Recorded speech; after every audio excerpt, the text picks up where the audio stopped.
Praise the Lord. വേഗം വരുന്നവനായ യേശുക്രിസ്തുവിൻ്റെ അതിപരിശുദ്ധ നാമത്തിൽ എല്ലാ സഹോദരങ്ങൾക്കും സ്നേഹവന്ദനം. ഇന്ന് 2024 ജൂലൈ മാസം 18-ാം തീയതി വ്യാഴാഴ്ച. സ്വർഗത്തിലെ ദൈവത്തിൻ്റെ വലിയ കൃപയാൽ നാം ഒരു പുതുദിനത്തിലേക്ക് പ്രവേശിച്ചിരിക്കുന്നു. ഈ ദിനം എന്നെ ശ്രവിക്കുന്ന ഏവർക്കും നന്മയും അനുഗ്രഹങ്ങളും എല്ലാ സ്വർഗീയ കൃപകളും ഉയരത്തിൽ നിന്ന് പ്രദാനം ചെയ്യട്ടെ എന്നുള്ള പ്രാർത്ഥനയോടെ ഇന്നത്തെ വാഗ്ദത്ത വചനത്തിലേക്ക് പ്രവേശിക്കാം. ഇന്ന് ജീവജലത്തിൽ കൂടി പ്രോമിസ് വേഴ്സായി നമുക്ക് ലഭിച്ചിരിക്കുന്നത് സദൃശ്യവാക്യങ്ങൾ 3-ാം അധ്യായം 5-ാം വാക്യം.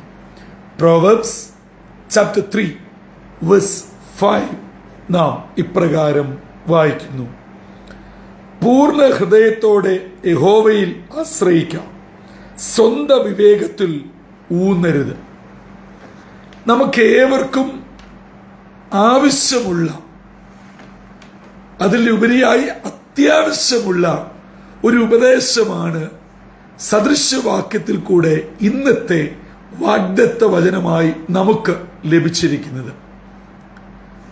ദൈവത്തിൽ ആശ്രയിക്കുന്നവർ പൂർണ്ണമായി ആശ്രയിക്കണം.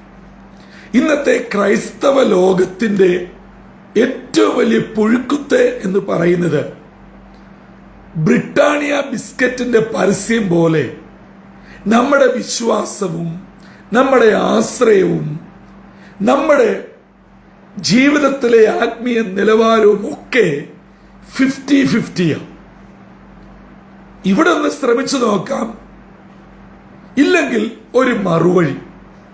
ഇത് പാരമ്പര്യ സഭയിലും പാരമ്പര്യേതര സഭയിലും നൂതന സഭയിലും ഒക്കെ ഇന്ന് കണ്ടുവരുന്ന ഒരു ആചാരമായി, അനുഷ്ഠാനമായി മാറിയിരിക്കുകയാണ്. നിശ്ചയമായും നമ്മുടെ പിതാക്കന്മാർ ഈ വാക്യത്തിൽ പറഞ്ഞതുപോലെ നാട്ടുഭാഷയിൽ പറഞ്ഞാൽ ഒരു പൊട്ടനെ പോലെ ദൈവത്തിൽ ആശ്രയിച്ച് വിശ്വസിച്ച് ഇറങ്ങിത്തിരിച്ചവരാ. അവരുടെ കണ്ണുനീരിന്റെയും പ്രാർത്ഥനയുടെയും ഫലമായി അടുത്ത തലമുറയെ ദൈവം അനുഗ്രഹിച്ചപ്പോൾ പകുതി വിശ്വാസവും ആശ്രയവും അനുഗ്രഹത്തിലോട്ട് മാറി. പിന്നെ കിട്ടിയതൊന്നും നഷ്ടപ്പെടാതിരിക്കാൻ, ദോഷം വരാതിരിക്കാൻ പകുതി വിശ്വാസവും ആശ്രയവും ദൈവത്തിലുമായി. സത്യം പറഞ്ഞാൽ ഇതല്ലേ ഇന്ന് നമ്മുടെ കൺമുൻപിൽ നടമായിക്കൊണ്ടിരിക്കുന്നത്. സ്വന്തം വിവേകത്തിൽ ഊന്നിക്കൊണ്ട് ദൈവത്തെയും ദൈവപ്രവൃത്തിയെയും ചോദ്യം ചെയ്യുന്ന ഒരു തലമുറയിലാണ് ഞാൻ നിങ്ങളും ജീവിക്കുന്നത്. അതുകൊണ്ട് ഒരു കാര്യം ദൈവമക്കൾ ഓർക്കണം: എനിക്ക് ചുറ്റും എനിക്ക് പരിചയമുള്ളവർ, എൻ്റെ കൂടെ ആരാധിക്കുന്നവർ, എൻ്റെ കൂടെ ശുശ്രൂഷയിലുള്ളവർ, എൻ്റെ കുടുംബക്കാർ, കൂട്ടക്കാർ, ചാർച്ചക്കാർ, ആരുമായിക്കൊള്ളട്ടെ, അവർ സ്വന്തം വിവേകത്തിലോ മറ്റുള്ളവരുടെ ഉപദേശത്തിലോ ദുരുപദേശത്തിലോ എവിടെയും എങ്ങനെയുമായിക്കൊള്ളട്ടെ, ഞാൻ ഇവയിലൊന്നും പെടാതെ 100% ദൈവത്തിൽ ആശ്രയിക്കും. ഈ ഒരു തീരുമാനം നമ്മളെടുത്താൽ നിശ്ചയമായും നമ്മുടെ തലമുറയും അതിൽ തന്നെ നിലകൊള്ളും. നമുക്കറിയാം, നോഹയുടെ ജീവിതത്തിൽ നോഹയോട് ദൈവം പറഞ്ഞത് നോഹ ചോദ്യം ചെയ്യാതെ അനുസരിച്ചത് കൊണ്ട് നോഹയാൽ പണിയപ്പെട്ട പെട്ടകത്തിൽ ഒരു ചോദ്യം പോലും ചെയ്യാതെ ഭാര്യ കയറി, തന്റെ 3 ആൺമക്കൾ കയറി, അവരുടെ ഭാര്യമാരും കയറി. കാരണം അവർ കണ്ടുവന്നത് നോഹ ദൈവത്തിൽ ആശ്രയിക്കുകയും ദൈവത്തിൽ വിശ്വസിക്കുകയും ദൈവത്തിൽ പരിപൂർണമായി ആശ്രയിച്ച് ഉറച്ച് ദൈവം പറഞ്ഞത് അനുസരിച്ചതാണ്. അങ്ങനെയെങ്കിൽ ഈ പകൽ ഇന്നത്തെ വാഗ്ദത്ത വചനം കേൾക്കുന്ന പ്രിയ സഹോദരി സഹോദരങ്ങളെ, നമുക്ക് പൂർണ്ണമായി ദൈവത്തിൽ ആശ്രയിക്കുവാൻ ഇടയാകണം. നമ്മുടെയൊക്കെ കുഴപ്പം, പ്രാർത്ഥിച്ചു, ഉപവസിച്ചു, ദൈവം ചില കാര്യങ്ങൾക്ക് വളരെ പെട്ടെന്ന് വിടുതൽ നൽകി. ദൈവത്തിന് സ്തോത്രം, 2 സാക്ഷ്യം, 2 കയ്യടി, 2 ഹല്ലേലൂയ. പിന്നീട് ചില കാര്യം ദൈവം പതുക്കെ ആയിരിക്കാം, ചില കാര്യത്തിന് നോ എന്നുമായിരിക്കാം. അപ്പോഴത്തേന് നമ്മുടെ വിധം മാറും. നമുക്ക് ക്ഷമയോടെ കാത്തിരിക്കുവാൻ കഴിയുന്നില്ല. ഉൽപ്പത്തി പുസ്തകത്തിൽ നാം വായിക്കുന്നു, അബ്രഹാമിനെ ദൈവം സകലത്തിലും അനുഗ്രഹിച്ചു. എങ്ങനെ അനുഗ്രഹിക്കാതിരിക്കും? 75-ാമത്തെ വയസ്സിൽ മെസ്സപ്പൊത്തോമിയയിൽ നിന്നും എല്ലാ അനുഗ്രഹങ്ങളും കൊടുക്കാം, പ്രത്യേകിച്ച് തലമുറയെ നൽകാമെന്ന് പറഞ്ഞ് വിളിച്ചിറക്കിയിട്ട് 24 വർഷം കഴിഞ്ഞ് അബ്രഹാമിന്റെ 100-ാമത്തെ വയസ്സിലാണ് ഉദ്ദേശം 25 വർഷം പൂർത്തിയായപ്പോൾ വാഗ്ദത്ത സന്തതിയെ കരങ്ങളിൽ ഏന്തുവാൻ ഇടയായത്. പ്രിയമുള്ളവരെ, ഈ ഒരു ക്ഷമ, ഈ ഒരു കാത്തിരിപ്പ് നമുക്കുണ്ടോ? നമ്മൾ നമ്മുടെ സഭയുടെ ശുശ്രൂഷകനെ, അച്ഛനെ, പാസ്റ്ററിനെ, കൂട്ടായ്മക്കാരെ വിളിക്കും. ഒരു 3 ദിവസത്തെ ഉപവാസം, അല്ല 7 ദിവസത്തെ ഉപവാസം. അത് കഴിഞ്ഞ് 8-ാം ദിവസം മുതൽ കാത്തിരിക്കുക. അനുഗ്രഹം, വിടുതൽ, സൗഖ്യം, കുഞ്ഞുങ്ങളുടെ കാര്യം, കുടുംബകാര്യം, ഇന്ന് കടന്നു പോകുന്ന പ്രശ്നത്തിന്റെ പരിഹാരം. നമ്മൾ ഉദ്ദേശിച്ച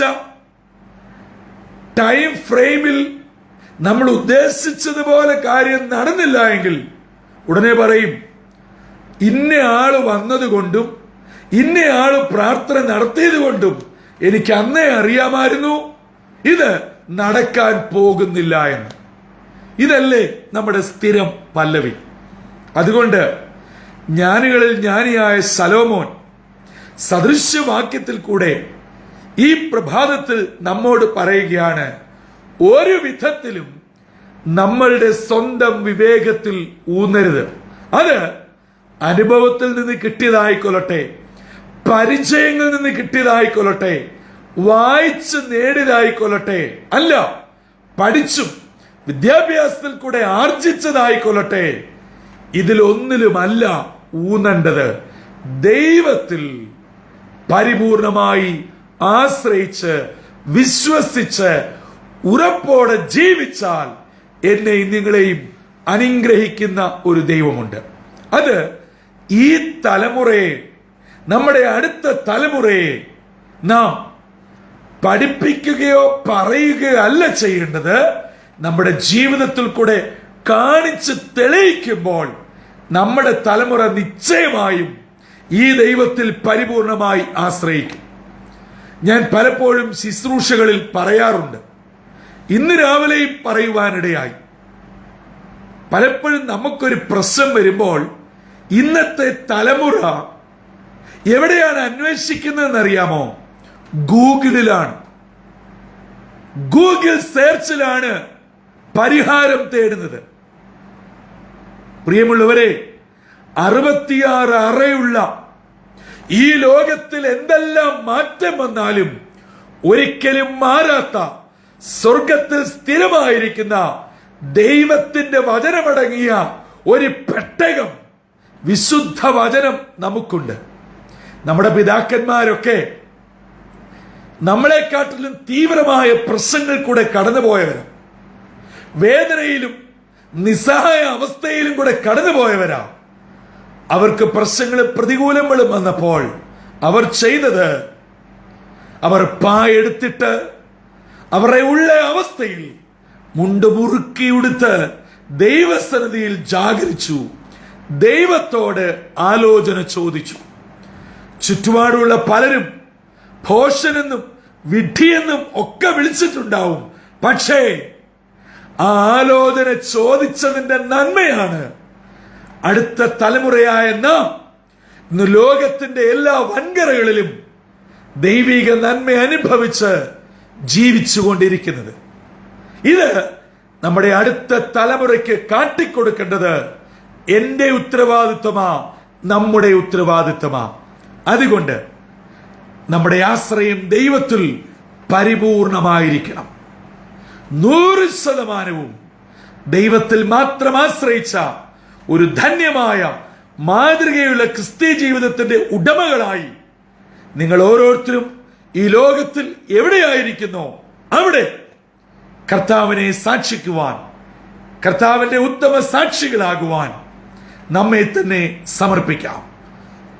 സ്വന്തം വിവേകത്തിൽ ഊന്നി തകർന്നു വീഴാതെ ദൈവത്തിൽ ആശ്രയിച്ച് കർത്താവിന്റെ ഹിതപ്രകാരം ജീവിച്ച് കർത്താവിനും മനുഷ്യർക്കും സഭയ്ക്കും സമൂഹത്തിനും ദേശത്തിനും ദൈവത്തിനും കൊള്ളാകുന്നവരായി തീരുവാൻ ജീവജലം ശ്രവിക്കുന്ന ഏവരെയും സർവശക്തനായ ദൈവം ഇടയാക്കട്ടെ. അതിന് ഇന്നത്തെ വാഗ്ദത്ത വചനം നമ്മെ ഒരുക്കുകയും ചെയ്യുമാറാകട്ടെ. നമ്മുടെ ഹൃദയങ്ങളെ ഒരുക്കാം, കണ്ണുകളെ അടയ്ക്കാം, തലകളെ വണക്കാം, പ്രാർത്ഥനയ്ക്കായി ഒരുങ്ങാം. പരിശുദ്ധനും നിത്യനും നീതിവാനുമാകുന്ന ഞങ്ങളുടെ ദൈവമേ, സ്വർഗീയ പിതാവേ, മനോഹരമായ പുതിയ പ്രഭാതത്തിനായി നന്ദിയോടെ ഞങ്ങൾ അങ്ങേ സ്തുതിക്കുന്നു, സ്തോത്രം ചെയ്യുന്നു. അപ്പാ, ഇന്നത്തെ വാഗ്ദത്ത വചനം ഞങ്ങളുടെ ആത്മീയ കണ്ണുകളെ അവിടുന്ന് തുറന്നതിനായി സ്തോത്രം. പലപ്പോഴും ഞങ്ങളുടെ സ്വയത്തിലും അറിവിലും പരിചയത്തിലും വിവേകത്തിലുമൊക്കെ ആശ്രയിച്ചും ഊന്നിയും ജീവിക്കുന്നവരും അനേകരെ ആ നിലകളിൽ നയിക്കുവാൻ ശ്രമിക്കുന്നവരുമാണ്. എന്നാൽ ഒരു വഴി മനുഷ്യന് ചൊവ്വായി തോന്നിയാൽ അതിന്റെ അവസാനം നാശകരമാണെന്നുള്ള ദൈവവചനം തിരിച്ചറിഞ്ഞ് ഇന്നത്തെ വാഗ്ദത്ത വചനം ഞങ്ങൾക്ക് അവിടുന്ന് നൽകിയതുപോലെ അങ്ങയിൽ മാത്രം പരിപൂർണമായി ആശ്രയിപ്പാൻ ഞങ്ങളെ അവിടുന്ന് ഒരുക്കണം. ഈ ദൈവവചനം കേട്ട് പ്രാർത്ഥിക്കുന്നതിന്റെ മക്കളെ അവിടുന്ന് അനുഗ്രഹിക്കണമേ. ഞങ്ങളുടെ തലമുറ മറ്റൊന്നിലും ആശ്രയിക്കാതെ ദൈവത്തിൽ മാത്രം ആശ്രയിച്ച് കർത്താവിന്റെ വരവ് വരെ ഞങ്ങളുടെ തലമുറകൾ മുഴുവനും അങ്ങയുടെ പാത പിൻപറ്റുവാൻ ഇടയാക്കണം. ഞങ്ങളെല്ലാവരെയും എല്ലാ നന്മകളും സ്വർഗീയ കൃപകൾ കൊണ്ട് നിറച്ച് ഇന്നത്തെ ദിനം അനുഗ്രഹത്തിന്റെയും വിടുതലിന്റെയും സന്തോഷത്തിന്റെയും ദിനമാക്കി തീർക്കണമെന്ന് യേശു മശിഹാ മൂലം അപേക്ഷിക്കുന്നു. കൃപയോടെ കേൾക്കുമാറാകണമേ. ആമീൻ, ആമീൻ, ആമീൻ. പ്രിയ സഹോദരങ്ങളെ, ഇന്നത്തെ വാഗ്ദത്ത വചനം നമ്മുടെ ജീവിതത്തിൽ ഒരു തിരിഞ്ഞുനോട്ടത്തിനും മടങ്ങി വരവിനും ഇടയാവട്ടെ. ഒരു വിധത്തിലും ഒരു കാരണവശാലും സ്വന്തം വിവേകത്തിൽ ഊന്നാതെ പരിപൂർണമായി ദൈവത്തിൽ ആശ്രയിച്ച് വചനാധിഷ്ഠിതമായ ഒരു ജീവിതം നയിച്ച് കർത്താവിന് വേണ്ടി ഒരുങ്ങുവാനും അനേകരെ ഒരുക്കുവാനും നിത്യരാജ്യത്തിൽ യുഗായുഗങ്ങൾ കർത്താവിനോട് ചേർന്ന് ജീവിപ്പാനും നമ്മെ ഓരോരുത്തരെയും ഒരുക്കട്ടെ. അതിന് ദൈവത്തിന്റെ പരിശുദ്ധാത്മാവ് നമ്മെ സഹായിക്കുകയും ചെയ്യട്ടെ. കർത്താവിന്റെ അനുഗ്രഹിക്കപ്പെട്ട മുന്തിരിത്തോട്ടത്തിൽ നിന്നും brother Santhosh Kodukulanji. God bless you all.